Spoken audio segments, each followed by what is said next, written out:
right. Okay. All right, so let's get going.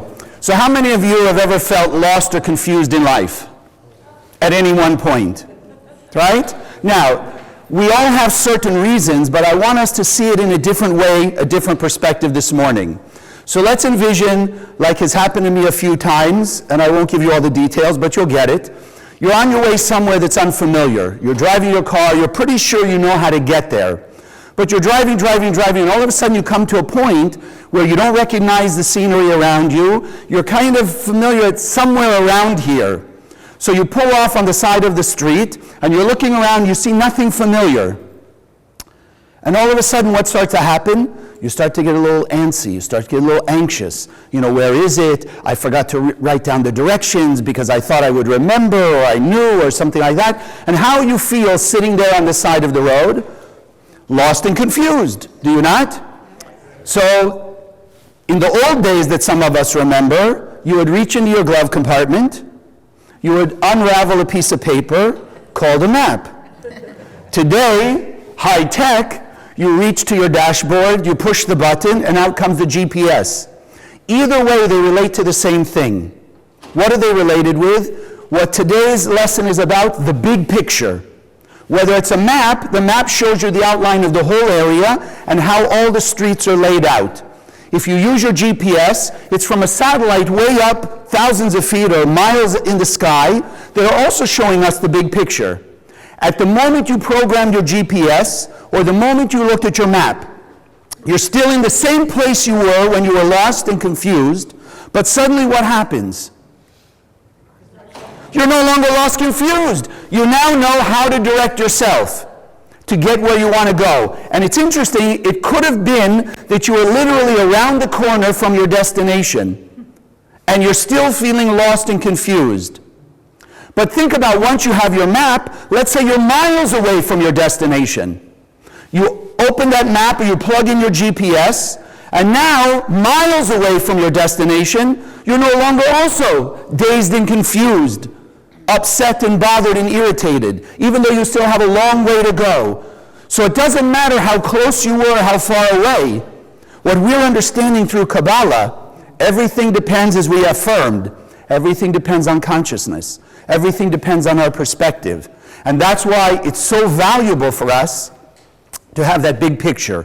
And that's what we want to awaken today, because it is inside every single one of us. We all have that big picture, but like the GPS. So now envision, we're on that side of the road, we felt lost and confused, we're plugging in our GPS, it starts to tell us the directions, and you sit there.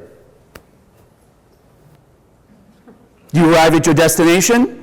No. So let's say you sit there for 25 minutes knowing that you're only 5 minutes away from your destination. Now how do you feel? Start to feel frustrated again. I know I'm supposed to be there. It's been 25 minutes, and according to GPS, it should only be 5 minutes. What's the issue? You didn't get moving. You didn't get moving. So it's not just the big picture.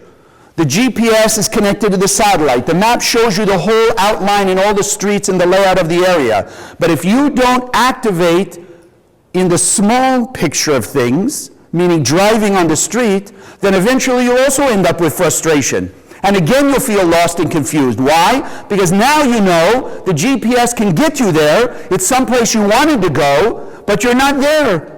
So even though you know it was only a few minutes more, but you're not there, you're back to lost and confused. So you went through lost and confusion, you turn on your GPS, see the big picture, you're feeling better, but you don't move, now you're back to lost and confused. So it's not only seeing the big picture, but it's, as Rav Berg, my teacher, always taught us, you have to be in two places at once. You have to have the big picture, but also act in the small picture. There's a saying that goes around the last few years. Think globally, act locally. It's the same idea. You've got to see the big picture, but you also have to do the action. Because if we want to overcome that lost and confused, then that's what we need, both the big and the small picture. So let me give you a couple of instances of how the big picture, I mean, we all have the idea. If you only see the big picture, or when you see the big picture, that confusion goes away, happiness is unlimited, no matter how far away you may be. I mean, imagine from here to Disney World. If you've never been there and you don't know how to go, you could be 2.5, 3 hours away, And again, the moment you put in your GPS, you're already feeling, wow, I'm at Disney World. I'm already enjoying what I'm going to have in a couple hours from now.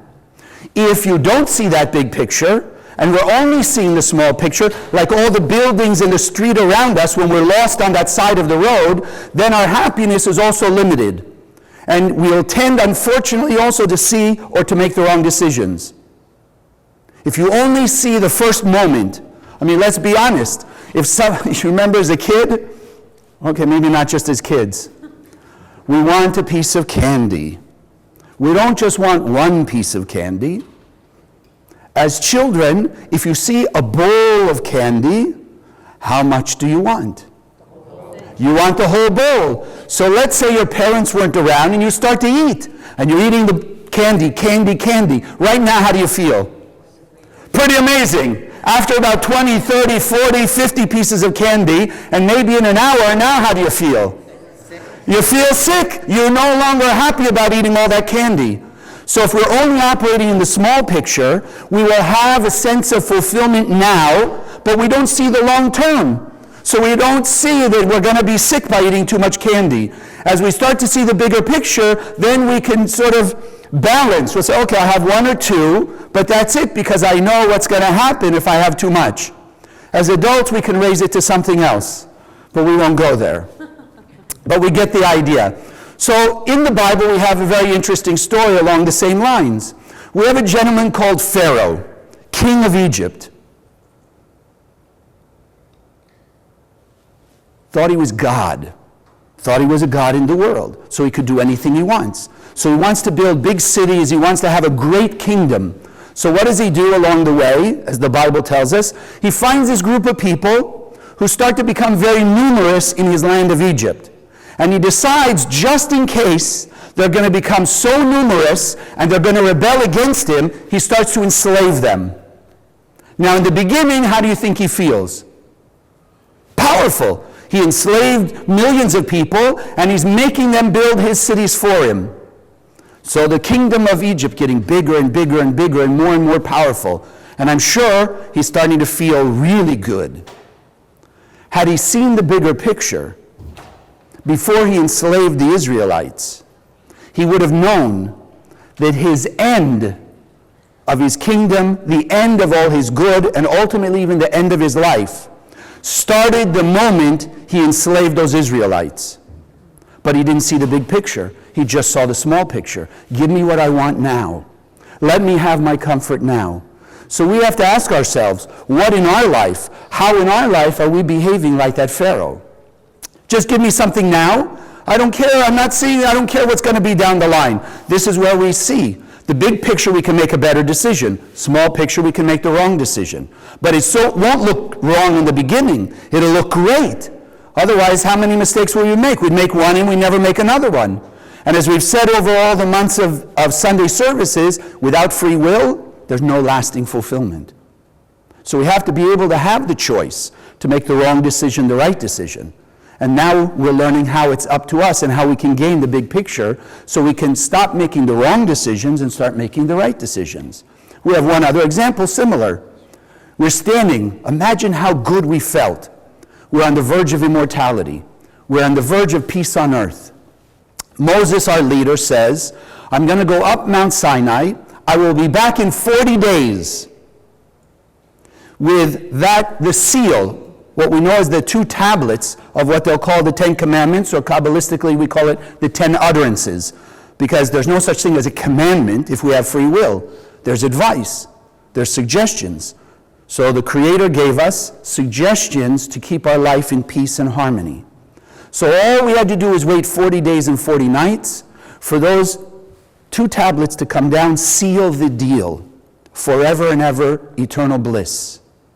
What happened? We got impatient. And don't look back there 3,400 years ago. Look in your mirror, look around you, look at all of us. We are those Israelites that became impatient. At the same time, we were those same Israelites on the verge of peace and harmony. We had achieved a very high level of consciousness. And in 6 hours out of 40 days and 40 nights, we lost it. And what did we do? We created a substitute, what they call the golden calf. So we gave in. We were looking for another leader. If you really understand the story Kabbalistically, it's not quite what it sounds in the surface level called the Bible. We weren't looking for an idol. We were looking for somebody to replace Moses, to guide us and lead us. And so we built the golden calf. Unfortunately, in those 6 hours, we destroyed peace and harmony and immortality. It's been 3,400 years since then, and again, in today's world, we are on the verge again. I guess it's almost a year ago something, the front cover of Time magazine, Immortality by 2045. Time magazine. What was the article? It was about how we're assuming that science will be able to continue what they're doing with DNA engineering and cloning and things like that, transplants, that they'll come to a point, they were figuring, by 2045, that whatever person goes wrong in a person, like in a car, they'll just replace the part. So the person will be able to live forever. So we know Kabbalistically, if the scientists are already predicting that by 2045, then we know we are already here. We already are in that state. All we have to do is make it manifest. And that goes back to our big picture.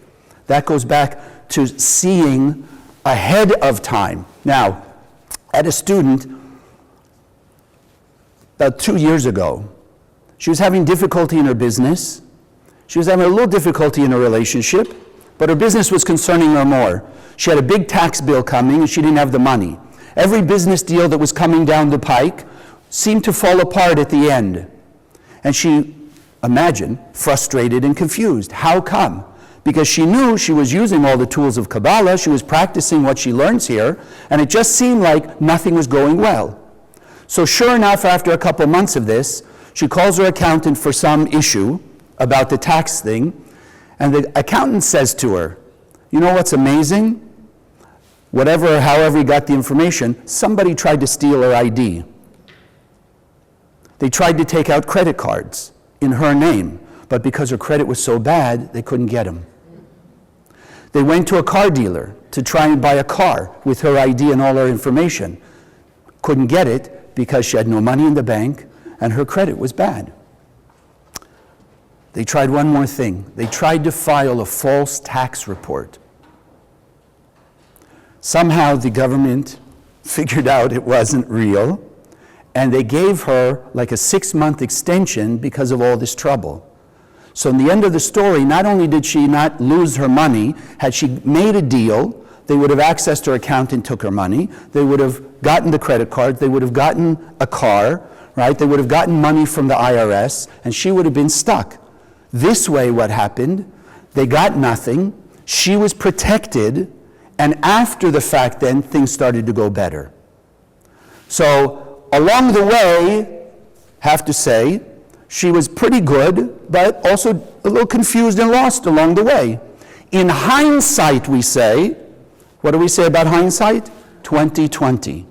So hindsight is great. You can look back, and I'm sure we all have stories like that, where something didn't go well, something was tough, something was difficult, obstacles in our way, but in the end of the story, we came out better for it.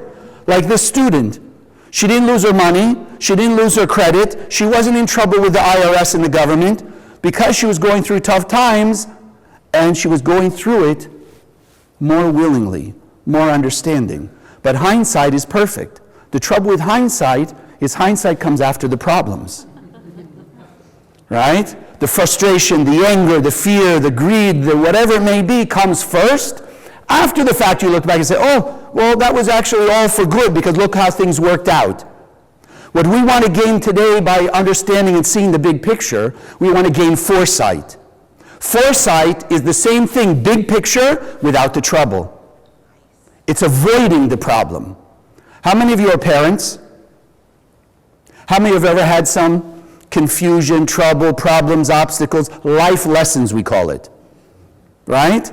So ideally, what do we want to do to our kids? We want to give our children the benefit of our hindsight and what we've learned to give them foresight, to help them see the bigger picture so that they don't have to repeat the same problems that we did. You were once children. Did your parents ever try that for you? Sure. Did it always work? Not really. I remember my father told me things, play the piano. They gave me piano lessons.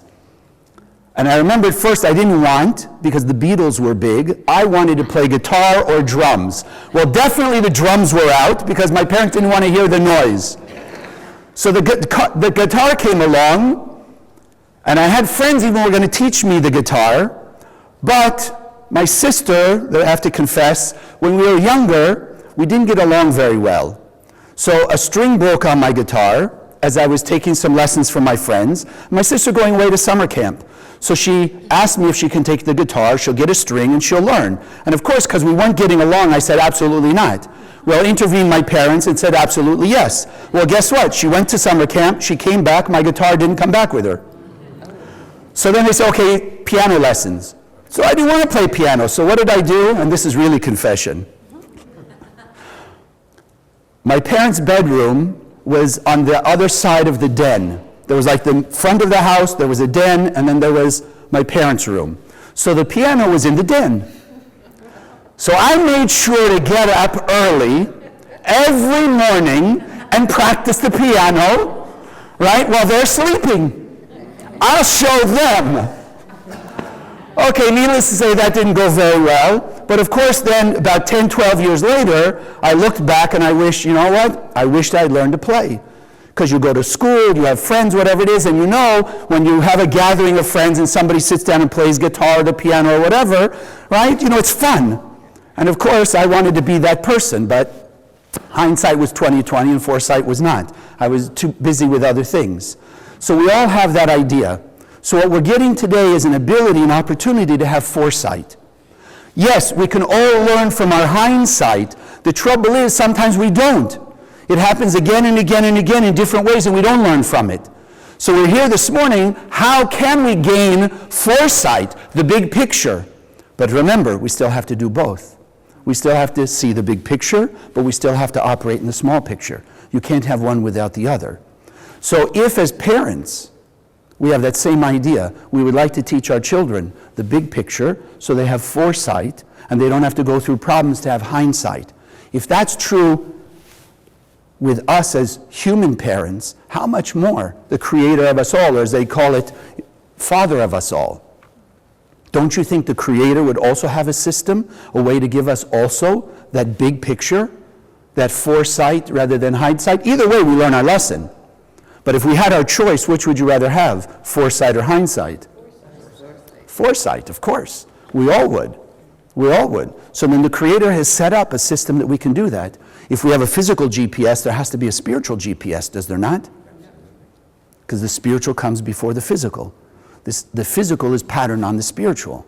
So you're sitting here in the GPS of the universe. The teachings of Kabbalah, the wisdom of the Zohar. It is the GPS. It's the biggest picture there is. In fact, many of you have taken our Kabbalah 1 course. By the second class of this 10-week course, you begin to have the biggest picture possible. The scientists, and I was just watching a few things on YouTube, with this what do they call it, the hydro accelerator, right? This big 17-mile accelerator that they found the God particle, and they're looking for how the Big Bang, everything. So they say they are microseconds after the Big Bang. They've got some sense of what happened microseconds after the Big Bang. The second class of Kabbalah 1, those of you who've taken it, what do we learn? We learn before the Big Bang. What existed in the endless world that brought the Big Bang into existence and all the physical world and all humanity? What could be a bigger picture than that? The reason and the meaning for coming into the physical world, the existence of the physical world, and the purpose of all of us, all of humanity. Nothing bigger than that. And not only that, but how to achieve it. We don't have just a GPS. The GPS gives us the directions of how to go along the way. Similar with Kabbalah. It's the GPS, it's the big picture from the highest point of view. How we all fit together, how we all operate or can operate so that foresight will give us a better experience of life, right decisions up front rather than looking after the fact. And in fact, also the same thing. You know how diamonds are formed? Pressure. So if we really had that big picture, then often when we're under pressure, we realize that the universe is just turning us into diamonds.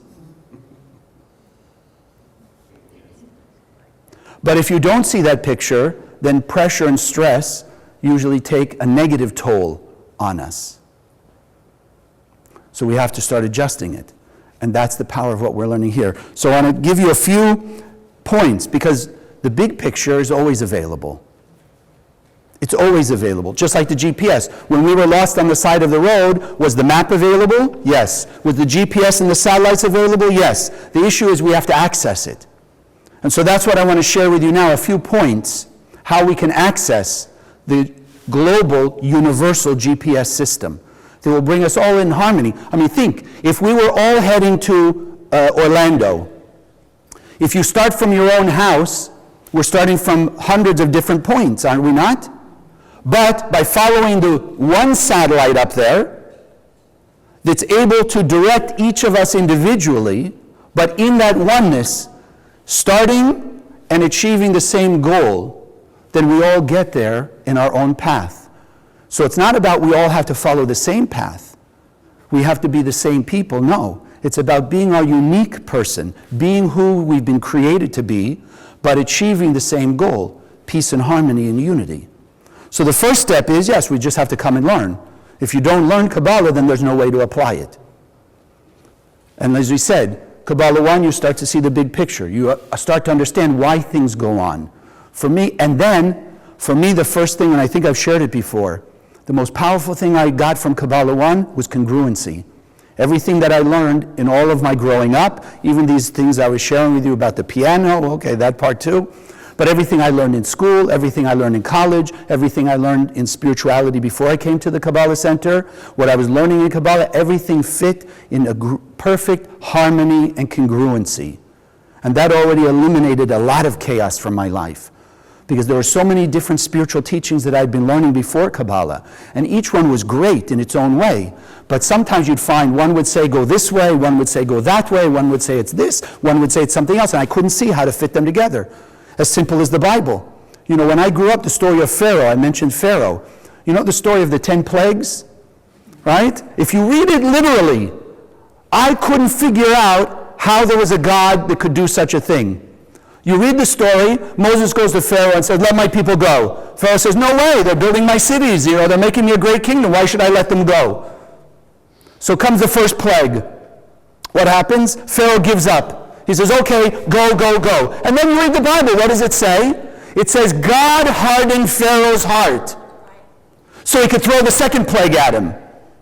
Horrible plague. Pharaoh says, okay, I give up, I give up, I give up. And what does the Bible say?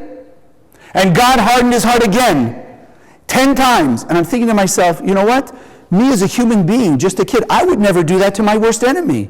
Like beat him up, then make him forget so I could beat him up some more. I couldn't understand the God like that. So when I came to the center and I understood what we generally call God is, now we use the term light. The infinite light of fulfillment, peace, harmony, joy, prosperity, love, all the good blessings in life. Made a lot of sense. It made me understand the Bible differently. That it wasn't God hardened Pharaoh's heart. But like we said, how many of you have had hindsight, learned a lesson, and then repeated a similar mistake again? So what happened between the first lesson and the second? Our heart was hardened. We forgot. Why? Because something came along the way and distracted us from remembering. So the first thing we do, we learn. We have to learn Kabbalah. That's simple. One of the most important things we learn is that everything is cause and effect.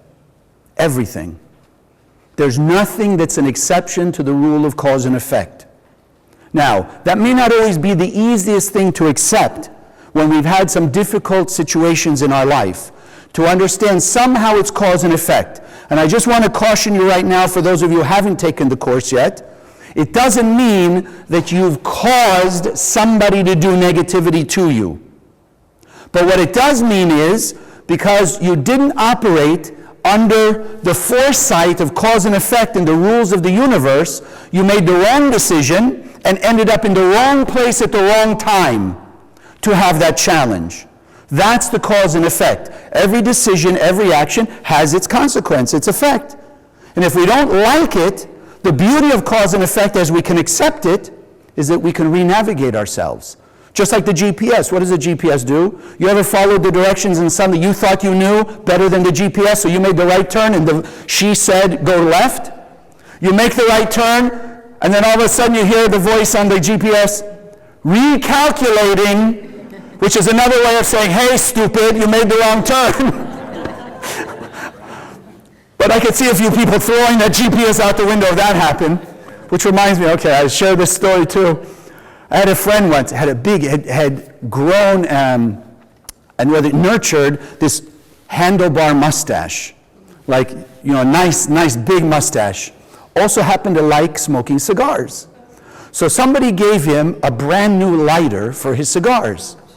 He's driving his car, he's got to smoke a cigar for whatever reason, wrong choice. Small picture, he wanted the satisfaction of the cigar, didn't see what was going to happen. So of course he's keeping his eye on the road, right? He's taking out the cigar, it's in his mouth, he's taking this new lighter.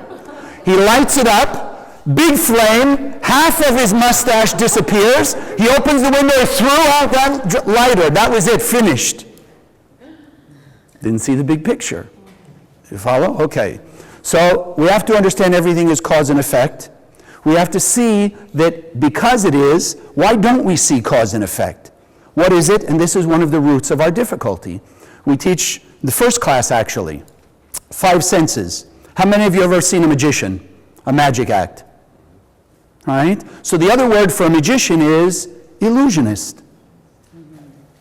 What does an illusionist use that we have, let's call it against us, to fool us to believe that he actually made whatever, something disappear, or some elephant appear, or his assistant appear out of nowhere, etc. What is he using that every human being has? What is he using to trick us? Our 5 senses. So the root of our problem in not seeing cause and effect is the fallacy of our 5 senses. Now I'm not saying don't use them. Understand that they're fallible. So not everything you see is what you're seeing, and not everything you hear is what you think you're hearing. So just like with the weeds, right? You know weeds in the ground? If you just chop the weeds off from the surface, what happens? They'll grow back. Why? You didn't get to the root. If you get to the root and you pull the root out, then you've removed all the weeds. So similarly, when we get to the root, which is the illusion of the 5 sense world and how it can trick us, once we pull that root out, then all the weeds of chaos disappear at the same time. If we're dealing with the root of our soul, the root of our being, which is the light of the Creator, then all the roots disappear, all the weeds disappear, all the chaos disappears. Because everything in your life is related to one person. I mean, isn't it interesting? People who have trouble at work, and people have trouble at home, and people have trouble in the supermarket, and people have trouble with their friends and their family, and people have trouble all over. The first thing we learn to do growing up is blame. Who's at fault? So we're blaming everybody else. Now you come to Kabbalah, seeing the bigger picture, say, wait a second, let me ask myself a question. If I'm having trouble in 5 or 6 or 7 different areas in my life, even nothing major, just little irritations, I have to stop and look, Chaim, who's the common factor in all those 7 situations? Who's the only one who's in all 7 of them? You ever try to dodge a mirror? You can't. Everywhere you move, the picture in the mirror moves too.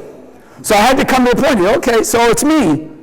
But once you do that, you have the most powerful control over your life. Because then if you change your perception and you're operating in the world, then what reflects back also changes. And all 7 areas become different immediately. Even if they don't change, my sense of peace and serenity and harmony gets awakened. So cause and effect is extremely valuable. So you have learning, you have the cause and effect. Now, how many of you have ever come to the point where you have a decision to make and you just don't know what to do? You're a little confused. I'm not sure this looks good, I'm not sure there's positive, negative here, positive, negative here. Why do we have that sense of indecision? Why can't we make the right decision right away? We said foresight, but what does that mean? I can't see what's going to happen in a year from now. I see what could be now, or maybe the next couple months. But what will it turn out in a few years? I don't know. So I don't know if this decision, this choice that looks good now, if it's going to turn out bad in a few years. And I don't know this one that doesn't look as good now, but maybe it'll turn out great in a few years from now. So I don't know. But if we're learning cause and effect, and we're learning Kabbalah, the big picture, then we already know. We tap into that GPS, and no matter which way we go, there's always a way to recalculate and move ourselves again, to readjust ourselves.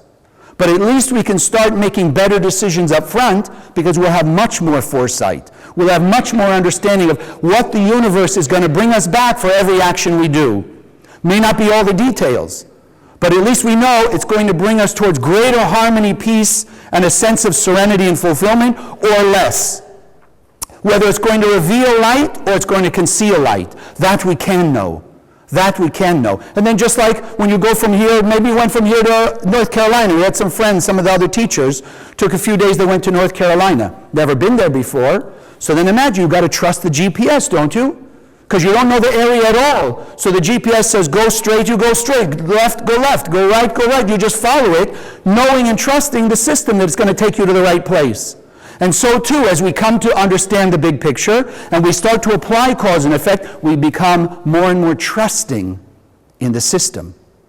And then it doesn't matter what we see immediately when we make that choice and that decision, because we know long term what it's going to be.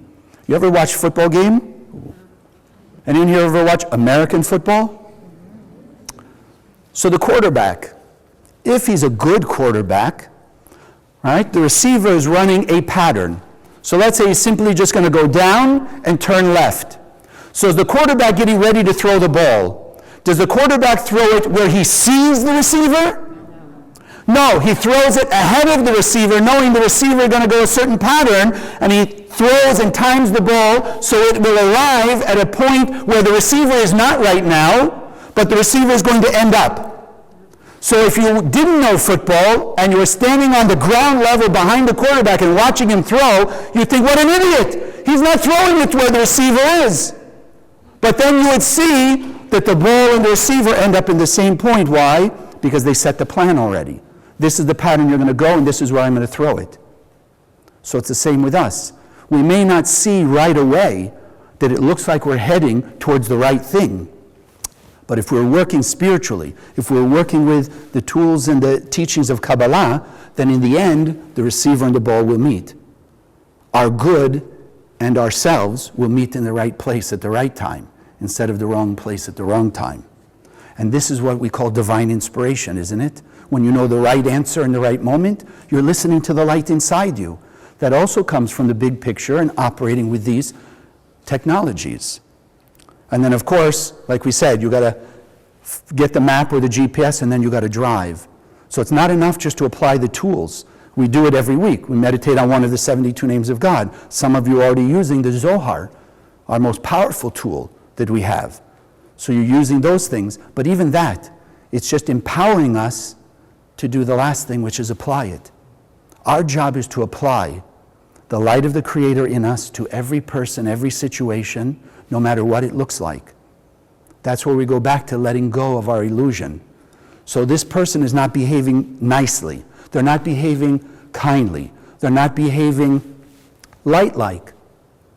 But if we know everything is cause and effect, and we can hold that foresight, then you know what? If they're not behaving like the light, I don't want to be in their movie when the effect comes back to them. So I don't want to behave non-light-like because they're behaving non-light-like. I mean, let's be honest with ourselves. Whether you're parents or you were children at some point, didn't you ever tell your children, because they don't do, you don't want to do the same thing? Takes two to tango sort of thing? But it's kind of foolish. We try and teach our children. It's foolish. If they're not sharing, you're not sharing. If they're not nice, you're not nice. It's not the right thing to do. We teach that to our children, yet as adults we'll still tend to do the same thing. Because in our adult mind we have justification. Well, look how they behaved, and look what they're doing to my business, or look what they're doing to my relationships. So what? As much as I can hold the big picture, that is cause and effect on me, then if they're misbehaving, I don't want to misbehave. So just as we affirm every week, my work, our work, is to act with kindness and compassion and love and care towards all human beings, because I want it coming back to me.